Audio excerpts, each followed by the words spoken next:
اور برائی سے نہ روکیں تو یہ رویہ بھی درست رویہ نہیں ہے.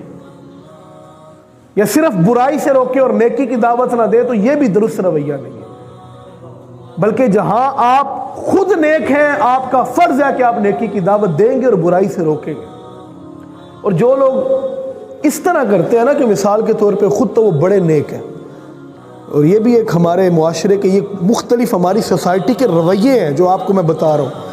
بعض لوگ ایسے بھی ہوتے ہیں جو خود نیک ہیں، وہ کہتے ہیں چلو ٹھیک ہے سانو کس نال کی لگے، اسی اپنی قبریں پہنے انہیں اپنی قبریں پہنے. ایسا ہوتا ہے نا، ہم لوگ کہتے ہیں کہ انہیں اپنی قبریں پہنا تھے اسی اپنی قبریں پہنا، سانو کی لگے کوئی جو مرضی کرتا پھرے. تو ایسا نہیں ہے. اگر آپ کو شعور آپ کے پاس ہے، آپ کو اللہ نے اتنی بالغ نظری دی ہے، آپ اتنا فہم و ادراک رکھتے ہیں، تو پھر آپ کا فرض بنتا ہے کہ آپ اگر برائی کو دیکھیں گے تو آپ اس کو روکنے کا حکم دیں گے. اور اگر آپ ایسا نہیں کر سکتے، ہاتھ سے نہیں روک سکتے، اگلا طاقتور ہے تو پھر زبان سے روکیں گے. زبان سے بھی نہیں روک سکتے تو پھر دل میں برا ضرور جانیں گے، اور یہ ایمان کا سب سے کمزور ترین جو ہے وہ درجہ ہے. اور جو شخص پھر ایسا نہیں کرتا، اپنی عبادت میں تو ہم لوگ لگے ہیں، اپنے آپ کو بچانے کے لیے تو ہماری سٹرگل جاری ہے دن رات، لیکن ہم لوگوں کے لیے، حضور کی امت کے لیے کوئی کام نہیں کرتے. تو حضرت سیدہ عائشہ رضی اللہ تعالی عنہا سے ایک مرتبہ حضور نے فرمایا، عائشہ ایک ایسے بھی لوگ آئے دنیا میں، ایک ایسی بستی تھی جہاں پر 18,000 لوگ ایسے تھے جو نبیوں جیسے عمل کرتے تھے.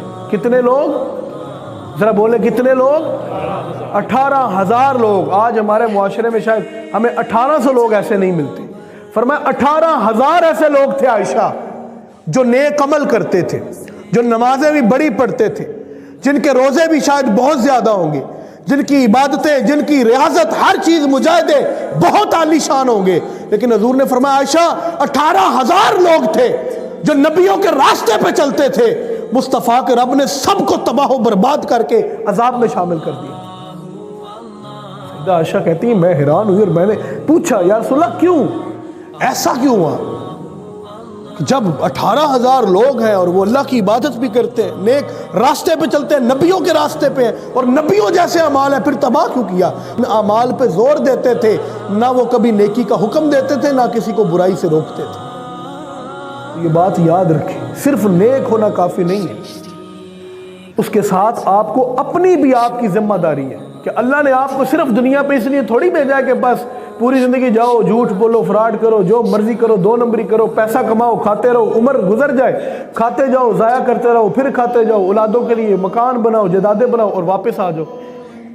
اس لیے اللہ نے آپ کو نہیں بھیجا. ہر کسی چیز کا کوئی نہ کوئی مقصد ہوتا ہے، اور انسان کے دنیا میں آنے کا سب سے بڑا مقصد یہ ہے، اللہ نے ان کو اپنی عبادت کے لیے پیدا فرمایا، اور انسانوں کی اور پھر بالخصوص مسلمانوں کی ذمہ داری ہے. ہم نہیں روکیں گے تو کون روکے گا؟ آپ خود اپنے آپ سے ہم سب سوال کریں نا، اپنے گرے باندھوں میں جھانکے. اگر ہم لوگ علماء